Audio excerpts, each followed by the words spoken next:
നമ്മുടെ സമൂഹത്തിൽ നമുക്ക് ചുറ്റും ജീവിക്കുന്ന വേദനിക്കുന്ന നിരാലംബരും രോഗികളുമായ സഹോദരങ്ങളിലേക്ക് നന്മയുടെ കരം നീട്ടുവാൻ ശമരിയാൻ ഞങ്ങൾ ഒരുക്കുകയാണ്. പങ്കുവയ്ക്കുന്ന ക്രൈസ്തവ സ്നേഹത്തിൻ്റെ ഈ മഹനീയ സാക്ഷ്യാനുഭവത്തിലേക്ക് ഏവർക്കും സ്വാഗതം.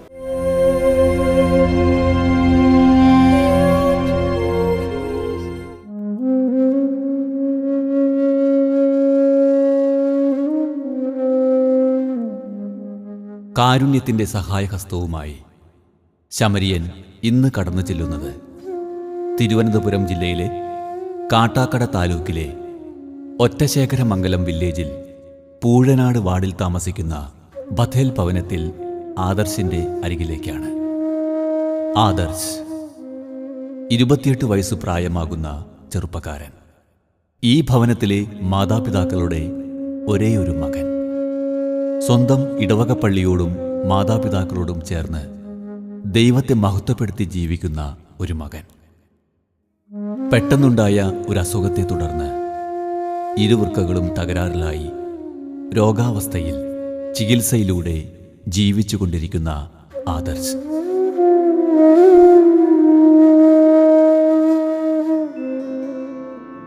എൻ്റെ പേര് റവറൻഡ് സി ജോസഫ് എന്നാണ്. ദക്ഷിണ കേരള മഹായിടവകയിലെ ഫോസ്റ്റർപുരം CSI ഡിസ്ട്രിക്ട് സഭയിലെ വൈദികനായിട്ട് ഈ കാലഘട്ടത്തിൽ ശുശ്രൂഷ അർപ്പിച്ചു വരുന്നു. എൻ്റെ സഭയിലെ 161 കുടുംബത്തിലെ അംഗമാണ് വിജയകുമാരൻ, സിസിലറ്റ് എന്നിവരുടെ മകനായ ആദർശ്. ആദർശിൻ്റെ പിതാവ് മരിച്ചിട്ട് ഇന്ന് 6 ദിവസമാകുന്നു. ആദർശിനെ സംബന്ധിച്ചിടത്തോളം ഒരു ക്രെയിൻ ഓപ്പറേറ്ററായിരുന്നു. തൻ്റെ ഉപജീവനാർത്ഥം പ്രവർത്തിച്ചുകൊണ്ടിരിക്കുന്ന കാലഘട്ടത്ത് കുടുംബസ്ഥനായി കുടുംബമായി ചില മാസങ്ങൾ കഴിഞ്ഞപ്പോൾ സുഖമില്ലാതെ ആശുപത്രിയിലേക്ക് പ്രവേശിപ്പിച്ചു.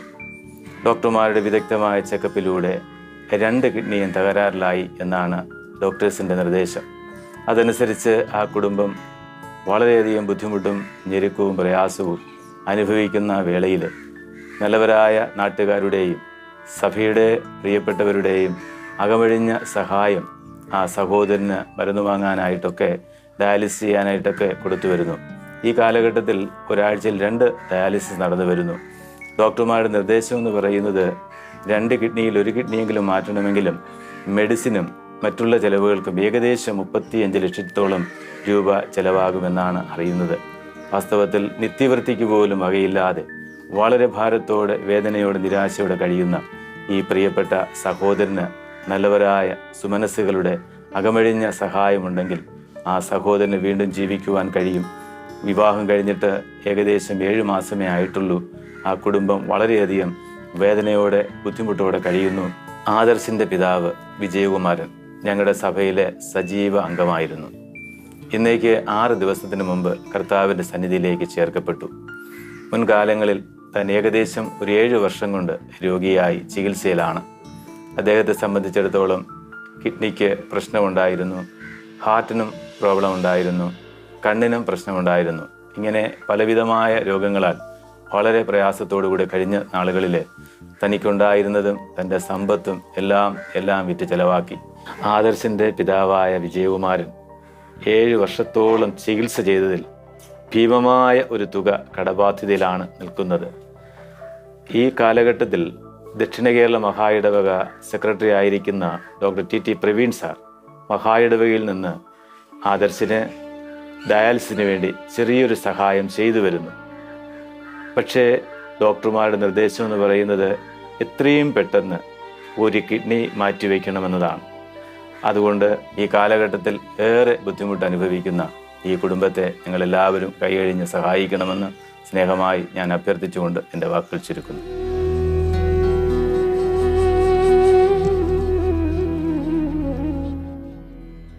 ക്രെയിൻ ഓപ്പറേറ്ററായി ജോലി ചെയ്തുകൊണ്ട് കുടുംബം പുലർത്തിയിരുന്ന ആദർശ് മാതാപിതാക്കൾക്ക് താങ്ങും തണലുമായിരുന്നു. ദേവാലയ ശുശ്രൂഷയും കൂലിവേലയുമായി കുടുംബം പുലർത്തിയിരുന്ന ആദർശിൻ്റെ പിതാവ് വിജയകുമാരൻ 8 വർഷം മുൻപ് രോഗിയായി തീർന്നു. കിഡ്നി സംബന്ധമായ രോഗത്താലും ശ്വാസകോശ സംബന്ധമായ രോഗചികിത്സയാലും 57-ാം വയസ്സിൽ ഈ ലോകത്തോട് അദ്ദേഹം വിട പറഞ്ഞു.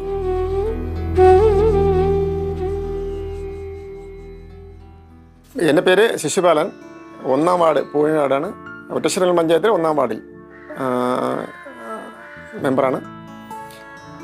ഞാനിപ്പോൾ ഇങ്ങനെ ഇതിൽ വരാൻ കാരണം ആദർശ് എന്ന് പറയുന്ന 27 വയസ്സ് മാത്രം പ്രായമുള്ള ഒരു ചെറുപ്പക്കാരന് വേണ്ടി മാത്രമാണ് ഇത്തരത്തിൽ ഒരു സംവിധാനത്തിൽ എത്തപ്പെട്ടത്. ഈ ആദർശിനെ കുറിച്ച് പറയുകയാണെങ്കിൽ അയാളുടെ പപ്പ ഏകദേശം 8-9 വർഷം കൊണ്ട് കിഡ്നിയും അതോടൊപ്പം ഹാർട്ട്, അതോടൊപ്പം ഷുഗർ ഹൈ ആണ്, കണ്ണിന് കാഴ്ച ഇല്ല. അങ്ങനെ വളരെ കഷ്ടപ്പെട്ട് ബുദ്ധിമുട്ട് പ്രയാസങ്ങളൊക്കെ അനുഭവിച്ച് ഉണ്ടായിരുന്നതെല്ലാം സ്ഥലമെല്ലാം വിറ്റ് ആണ് പുള്ളിക്കാരനെ അന്വേഷിച്ചത്. പക്ഷേ 6 ദിവസം തികയാണ് അദ്ദേഹം മരണപ്പെട്ടിട്ട്. ഈ ആദർശ് എന്ന് പറയുന്നത് ഏകദേശം 7 മാസമേ ആയുള്ളൂ കല്യാണം കഴിച്ചിട്ട്. കല്യാണം കഴിച്ച് 1 മാസം കഴിഞ്ഞപ്പോഴാണ് ആദർശിന് ഇത്തരത്തിൽ 2 കിഡ്നിയും ഇതാകുന്നത് എന്ന് ഡോക്ടർമാർ പറയുകയുണ്ടായി. ഞങ്ങളെ സംബന്ധിച്ചിടത്തോളം ഈ പ്രദേശത്തെ സംബന്ധിച്ചിടത്തോളം മലയോര പഞ്ചായത്താണ്. അപ്പോൾ ഈ വാർഡിലും വളരെ സാമ്പത്തിക ശേഷി ഉള്ള ഒട്ടനെ ആൾക്കാർ ഇല്ല. വളരെ പാവപ്പെട്ടവരാണ് ഈ നാട്ടിൽ താമസിക്കുന്നവർ. ഞങ്ങളെ സംബന്ധിച്ചിടത്തോളം ഞങ്ങൾ മാക്സിമം ഇയാളെ സഹായിക്കുന്നതിലേക്ക് വേണ്ടി ഒരാഴ്ചയിൽ 2 ഡയാലിസിസാണ് നടക്കുന്നത്. 2 കിഡ്നിയും ഈ ആദർശിന് പോയി നഷ്ടപ്പെട്ടു എന്നാണ് ഡോക്ടറുടെ നിർദ്ദേശം. പക്ഷേ നമ്മൾ ഈ 27 വയസ്സായ ഈ ചെറുപ്പക്കാരനെ നമ്മളെല്ലാവരും, നമ്മൾ മനുഷ്യരെന്ന നിലയിൽ നമ്മളെല്ലാവരും ഒരുമിച്ച് നിന്നുകൊണ്ട് ജാതി, മതം, രാഷ്ട്രീയം എല്ലാം മാറ്റി വെച്ചിട്ട് ഈ ചെറുപ്പക്കാരനെ രക്ഷിക്കണം എന്നാണ് എനിക്ക് മെമ്പർ എന്ന നിലയിൽ എനിക്ക് ഇവിടെയുള്ള മനസ്സാക്ഷിയുള്ള ജനങ്ങളോട് അഭ്യർത്ഥിക്കാനുള്ളത്, അപേക്ഷിക്കാനുള്ളത്. അതുകൊണ്ട് നിങ്ങളെല്ലാവരും ആദർശിന് ജീവൻ നിലനിർത്തണം. അതിനുവേണ്ടി നിങ്ങളാൽ കഴിയുന്ന സംഭാവനകൾ നൽകി ഈ കുടുംബത്തെ സഹായിക്കണമെന്ന് മാത്രമാണ് എനിക്ക് ഈ അവസരത്തിൽ നിങ്ങളോട് അഭ്യർത്ഥിക്കുകയും ഞാൻ അപേക്ഷിക്കുകയും ചെയ്യണം.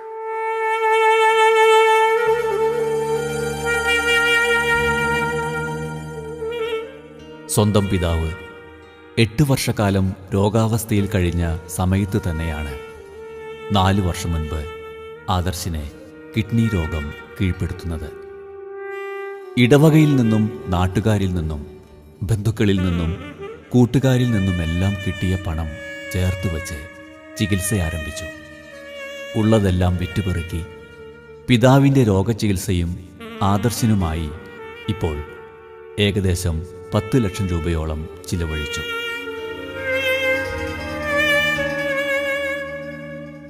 എൻ്റെ പേര് സുസിലറ്റ് എന്നാണ്. വിവാഹം കഴിഞ്ഞിട്ട് 30 വർഷമായി.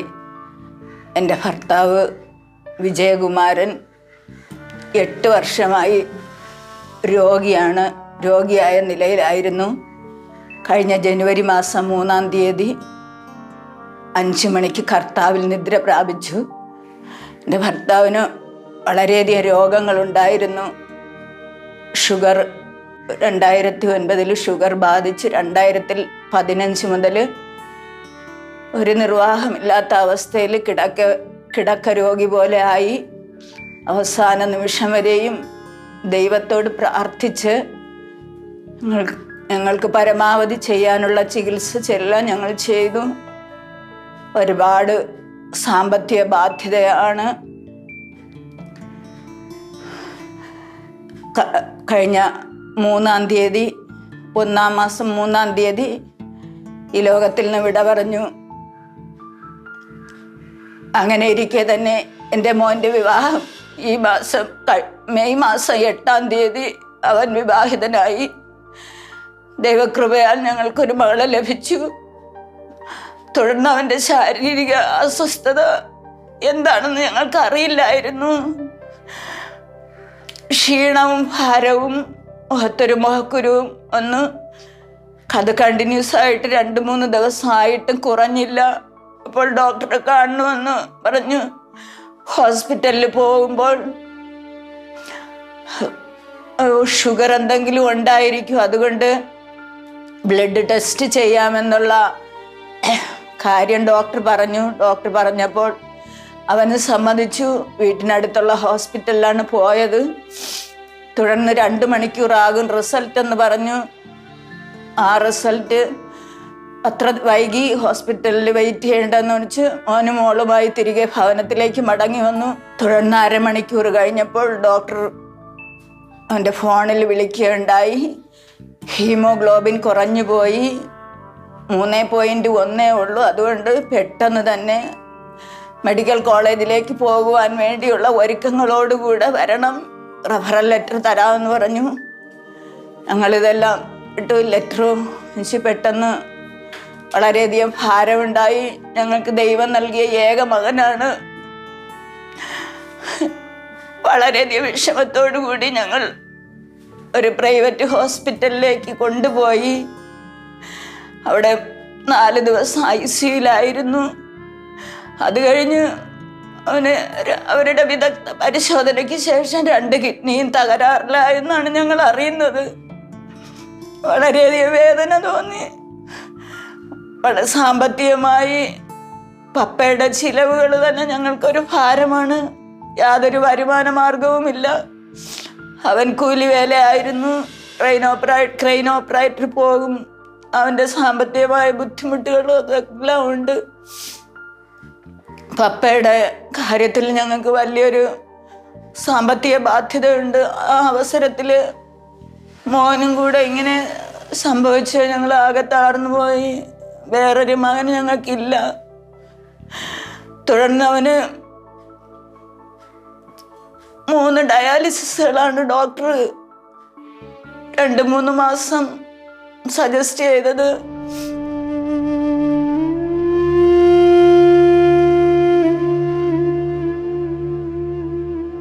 രോഗവിവരം തിരിച്ചറിയുന്നതിന് 2 ആഴ്ച മുൻപായിരുന്നു ആദർശിൻ്റെ വിവാഹം. ആദർശിൻ്റെ ജീവിത പങ്കാളി ആര്യ.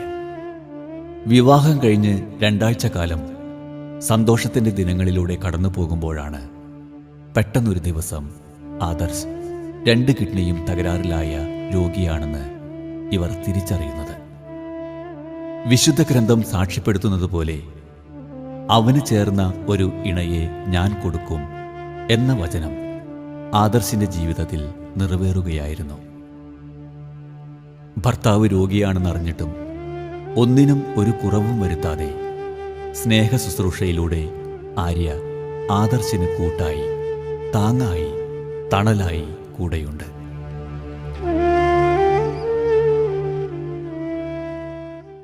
ഓരോ ഡയാലിസിസിനും 3000 രൂപ വീതമാണ് ചിലവ് വരുന്നത്. പിന്നെ മെഡിസിൻ്റെ കാര്യങ്ങൾ, പോകുന്ന യാത്ര, വളരെയധികം ഭാരമാണ് ഞങ്ങൾക്ക്. എന്നാലും ഈ നാളുകളിൽ 2 ഡയാലിസിസിലായിരിക്കുന്നു. ഡോക്ടറുടെ നിർദ്ദേശം ഒരു കിഡ്നിയെങ്കിലും മാറ്റിവെച്ച് അവൻ്റെ ജീവൻ നിലനിർത്തണമെന്നാണ്. 28 വയസ്സേ ആവുള്ളൂ. വേറൊരു ഏക മകനാണ്. ഞാനും ഭർത്താവ് നഷ്ടപ്പെട്ട് വിധവയായിരിക്കുകയാണ്. എനിക്കിനി ഒരു വളരെയധികം ഭാരിച്ച പപ്പയുടെ കാര്യത്തിലും മോൻ്റെ കാര്യത്തിലും കൂടെ ഏകദേശം 10 ലക്ഷം രൂപയോളം ഞങ്ങളും കടബാധ്യതയിലാണ്. തുടർന്ന് അവന് ചികിത്സയ്ക്ക് വേണ്ടി നല്ലൊരു എമൗണ്ടാണ് ഡോക്ടർമാർ പറയുന്നത്. 35,000 രൂപയിലധികം ചിലവ് വരുമെന്നാണ് പറയുന്നത്. ഇപ്പോൾ അവൻ്റെ ജീവൻ നിലനിർത്തി പോകുന്നത് ഡയാലിസിസ് മുഖാന്തരമാണ്, ഡയാലിസിസ് കൂടെയാണ്. ഡോക്ടറുടെ നിർദ്ദേശപ്രകാരം ഒരു കിഡ്നിയെങ്കിലും മാറ്റിവെച്ച് അവനൊരു പുതിയ ജീവിതം നൽകുവാൻ ഏകദേശം 35 ലക്ഷം രൂപയാണ് ഡോക്ടർമാർ പറഞ്ഞിരിക്കുന്നത്. അതിനുള്ള യാതൊരു വിധ മാർഗവും ഞങ്ങൾക്കില്ല. അവനും കൂലിവേല ചെയ്ത് ജീവിക്കേണ്ടവനാണ്. എന്നൊരു കുടുംബമുണ്ട്. ഒരു ഭാരിച്ച കടബാധ്യത പപ്പയുടെ കാര്യത്തിലും ഞങ്ങളുടെ മുൻപിലുണ്ട്. ആയതുകൊണ്ട് നല്ലവരായ നിങ്ങളുടെ പ്രാർത്ഥനയും സഹായവും ഞങ്ങൾക്ക് ആവശ്യമാണ്. ഞങ്ങളെ കൈതാങ്ങി, ഞങ്ങളെ കരുതി, നമുക്ക് പകരം ചെയ്യാനൊന്നില്ലെങ്കിലും ദൈവത്തിൻ്റെ അദൃശ്യമായ ശക്തി നിങ്ങളിൽ ഉണ്ടാവും. ഞങ്ങൾക്ക് വേണ്ടി കൈതാങ്ങണമെന്ന് ഓരോരുത്തരോടും ഞങ്ങൾ അപേക്ഷിക്കുന്നു.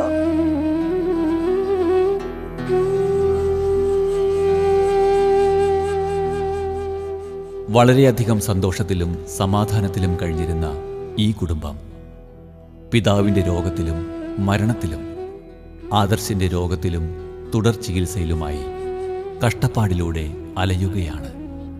ദൈവപരിപാലനയിൽ മാത്രം ആശ്രയിച്ചുകൊണ്ട് ഓരോ ദിവസവും ദൈവത്തെ വിളിച്ചപേക്ഷിക്കുന്ന ഇവരുടെ പ്രാർത്ഥന ദൈവം കേൾക്കും, അനുഗ്രഹിക്കും എന്ന പ്രതീക്ഷയോടെ ഈ കുടുംബം മുന്നോട്ടു പോകുന്നു.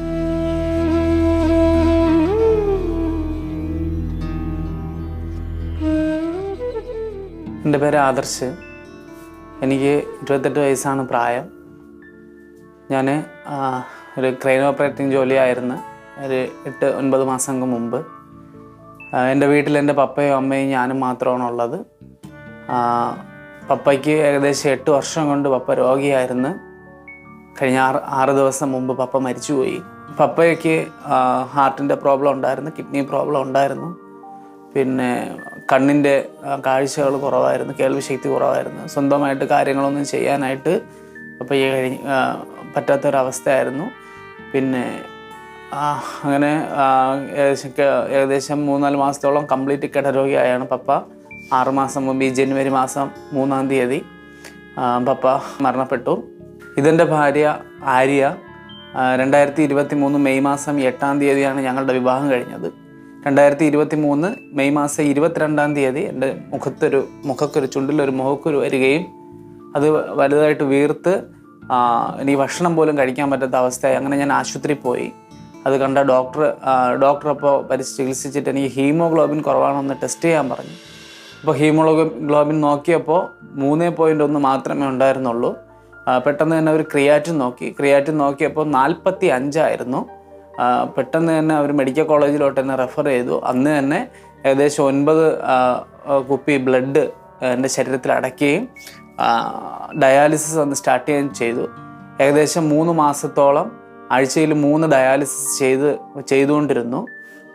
അതിനുശേഷം ഇപ്പോൾ 2 ഡയാലിസിസ് അതിനുശേഷം ചെയ്തു വരുന്നു. ഇപ്പോൾ ഏകദേശം 7 മാസം വരെ ആയി. പപ്പ ഏകദേശം 8 വർഷം കൊണ്ട് കിടരോഗിയായിരുന്നു. പപ്പയുടെ ചികിത്സയ്ക്ക് വേണ്ടിയിട്ട് ഞങ്ങളുടെ സമ്പാദ്യങ്ങളും അതുപോലെ തന്നെ ഏകദേശം 8-9 ലക്ഷത്തോളം രൂപ ഇപ്പം കടത്തിലാണ്. അതിൽ കൂടെയാണ് ഇപ്പോൾ എൻ്റെ ചികിത്സ വന്നത്. ഞങ്ങൾക്കൊരു നിവൃത്തിയുമില്ല. ഇപ്പോൾ ഒരു ഭവനത്തിൽ ഒരു വരുമാന മാർഗ്ഗമില്ല. എൻ്റെ ഭാര്യ വിദ്യാർത്ഥിയാണ്. എനിക്ക് ജോലിക്ക് പോകാൻ പറ്റാത്ത അവസ്ഥയിലാണ്. വിവാഹ ജീവിതത്തിലേക്ക് കടന്നിട്ട് 7 മാസമേ ഞങ്ങളായിട്ടുള്ളൂ. ആദ്യത്തെ 2 ആഴ്ച കഴിഞ്ഞപ്പോൾ തന്നെ എനിക്ക് ഈ രോഗം വന്നു. ആദ്യത്തെ 2 ആഴ്ച മാത്രമാണ് ഞങ്ങൾ സന്തോഷത്തോടെ ജീവിച്ചത്. അതിനുശേഷം 2 ആഴ്ചയോടെ എനിക്ക് രോഗം കണ്ടുപിടിക്കപ്പെട്ടു. ഞാൻ ഡയാലിസിസ് ഇപ്പോൾ ആഴ്ചയിൽ 2 ഡയാലിസിസ് ഇതാണ് ഞാൻ ചെയ്തു വരുന്നത്. ഓരോ ഡയാലിസിന് എനിക്കിവിടുന്ന് വണ്ടി വിളിച്ച് പോകാനേ പറ്റത്തുള്ളൂ. ബസ്സിലൊന്നും യാത്ര ചെയ്യാൻ പറ്റത്തില്ല. ഏകദേശം 800 രൂപയോളം ഒരു ദിവസം വണ്ടിക്ക് മാത്രം ചിലവുണ്ട്. 1800 രൂപയാണ് ഒരു ഡയാലിസിന് ചാർജ് ചെയ്യുന്നത്.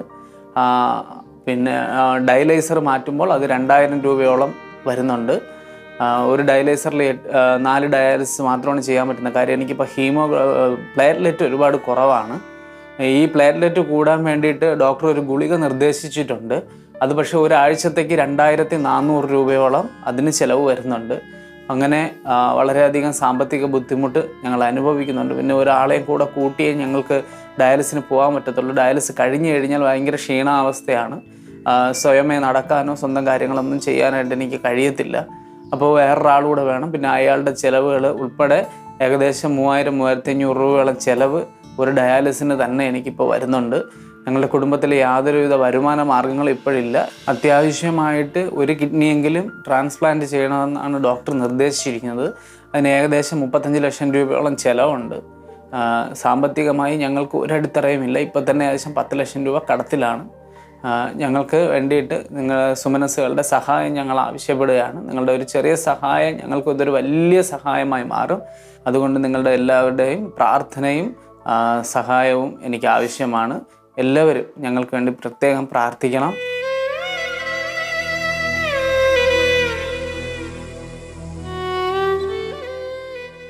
കഷ്ടത അനുഭവിക്കുന്ന ആദർശിൻ്റെ ഈ കുടുംബത്തെ നിരാകരിക്കരുതെന്ന് ദൈവം നമ്മെ ഓർമ്മപ്പെടുത്തുകയാണ്.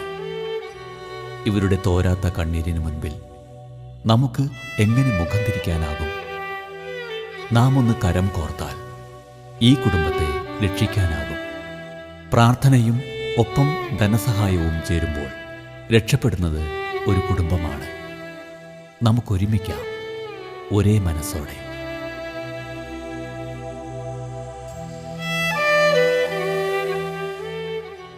വിശദ വിവരങ്ങൾക്ക് Samarian Divine Charitable Trust, Father Philip Nedunthuruthil VC, care of Divine Vision, Divine Media Complex, Muringoor PO, Chalakudy, Thrissur, Kerala.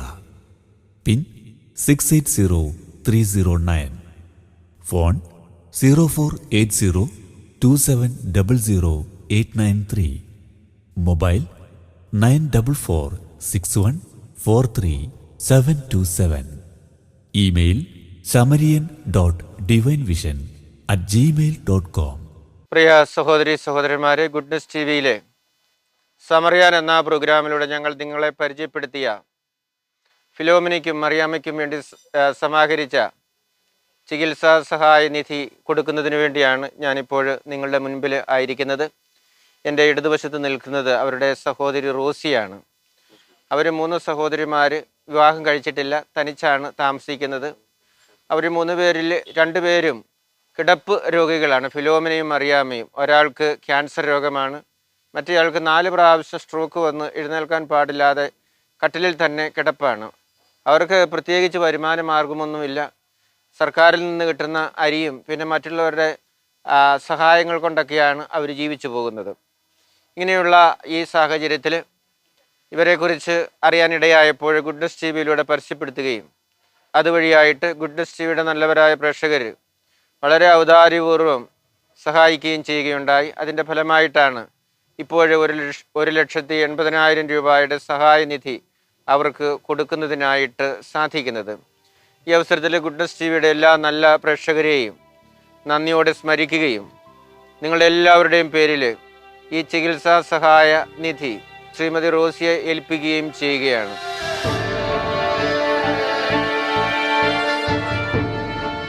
പ്രിയ സഹോദരി സഹോദരന്മാരെ, ഗുഡ്നസ് TV-യുടെ എല്ലാ നല്ല പ്രേക്ഷകരെയും ഈ അവസരത്തിൽ നന്ദി പറയാനായിട്ട് ഞാൻ ആഗ്രഹിക്കുകയാണ്. ഈ തുക സമാഹരിച്ച് കൊടുക്കാനായിട്ട് ഞങ്ങൾക്ക് സാധിച്ചത് ഗുഡ്നസ് TV-യിലൂടെ ഞങ്ങൾ ഇവരെക്കുറിച്ച് നിങ്ങളെ അറിയിച്ചപ്പോൾ ഗുഡ്നസ് TV-യുടെ നല്ലവരായ പ്രേക്ഷകർ അതിനോട് വളരെ ആത്മാർത്ഥമായിട്ട് സഹകരിച്ചതുകൊണ്ടാണ്. ഞങ്ങൾക്കറിയാം ഗുഡ്നസ് TV-യുടെ പ്രേക്ഷകരെല്ലാവരും വലിയ സമ്പന്നരോ അല്ലെങ്കിൽ ഉന്നത ജോലിക്കാരോ ഒന്നും അല്ല എന്നുള്ള കാര്യം. വെറും സാധാരണക്കാരായ മനുഷ്യരുടെ ചെറിയ ചെറിയ സംഭാവനകൾ കൊണ്ടാണ് ഇത്രയും വലിയ ഒരു തുക സമാഹരിച്ച് കൊടുക്കുന്നതിനായിട്ട് ഞങ്ങൾക്ക് ഇടയായത്. കഴിഞ്ഞ ദിവസം ഒരു അമ്മച്ചി എന്നെ ഫോണിൽ വിളിച്ചു. അവർ എന്നോട് പറഞ്ഞത് 2 മാസത്തെ ക്ഷേമ പെൻഷൻ അടുപ്പിച്ച് കിട്ടിയത് കൊണ്ട് കുറച്ച് കാശ് ഗുഡ്നസ് TV-ക്ക് തരാനായിട്ട് ആഗ്രഹമുണ്ട്, വീട്ടിൽ ചെല്ലാമോ എന്നാണ് ചോദിച്ചത്. അപ്പം ഞാൻ പറഞ്ഞു, വീട്ടിൽ വരാനായിട്ട് സൗകര്യമില്ലല്ലോ, ആരോഗ്യമൊക്കെ ആകുമ്പോഴത്തേക്കും ഇവിടെ കൊണ്ടുവന്ന് തന്നാൽ മതി എന്ന് പറഞ്ഞു. ഏകദേശം 2 ആഴ്ച കഴിഞ്ഞപ്പോൾ ആ സഹോദരി എന്നെ തേടി ഇവിടെ വന്ന് ആ തുക ഏൽപ്പിക്കുകയുണ്ടായി. എന്നിട്ട് പറഞ്ഞു, അച്ഛാ, ഇത് എനിക്ക് തരാനായിട്ടുള്ള സാഹചര്യമൊന്നും ഉണ്ടായിട്ടല്ല, മറിച്ച് മറ്റുള്ളവരുടെ വിഷമങ്ങൾ കണ്ടപ്പോൾ, വേദനകൾ കണ്ടപ്പോൾ എനിക്ക് കൊടുക്കാതിരിക്കാൻ സാധിക്കുന്നില്ല. അതുകൊണ്ടാണ് ക്ഷേമ പെൻഷൻ കിട്ടിക്കഴിഞ്ഞപ്പോൾ അതിൻ്റെ ഒരു ഭാഗം ഇതിനായിട്ട് നൽകുന്നത് എന്ന്. ഇങ്ങനെയുള്ള ആളുകളുടെ നല്ല മനസ്സുകൊണ്ടും മനോഭാവം കൊണ്ടുമാണ് ഈ പ്രോഗ്രാം മുന്നോട്ട് കൊണ്ടുപോകുന്നതിനും ഇതുവഴിയായി അനേകരെ സഹായിക്കുന്നതിനും സാധിക്കുന്നത്. ഈ അവസരത്തിൽ ഗുഡ്നസ് TV-യുടെ പേരിൽ നിങ്ങൾക്കെല്ലാവർക്കും ഞാൻ നന്ദി പറയുകയാണ്. ഇനിയും ഇതുപോലെയുള്ള നല്ല സംരംഭങ്ങളുമായിട്ട് നിങ്ങളെ സമീപിക്കുമ്പോൾ തീർച്ചയായിട്ടും നിങ്ങൾ ഞങ്ങളോട് സഹകരിക്കും എന്നുള്ള ഉറപ്പാണ് ഈ പ്രോഗ്രാം മുന്നോട്ട് കൊണ്ടുപോകുന്നതിന് ഞങ്ങൾക്ക് ശക്തി നൽകുന്നത്. നിങ്ങളെല്ലാവരെയും ദൈവം സമൃദ്ധമായിട്ടും അനുഗ്രഹിക്കട്ടെ എന്ന് പ്രാർത്ഥിക്കുന്നു. നിങ്ങളുടെ പ്രവർത്തനങ്ങളിലെ വിജയവും നിങ്ങൾക്ക് ആയുസ്സും ആരോഗ്യവും നൽകി ദൈവം നിങ്ങളെല്ലാവരെയും സമൃദ്ധമായിട്ടും അനുഗ്രഹിക്കട്ടെ എന്ന് പ്രാർത്ഥിക്കുന്നു. ഒരിക്കൽ കൂടി നന്ദി പറഞ്ഞുകൊണ്ട് നിർത്തുന്നു. നന്ദി. എൻ്റെ സഹോദരിമാർക്ക് സഹായിച്ച എല്ലാ പേർക്കും എൻ്റെ പേരിൽ നന്ദി പറഞ്ഞു.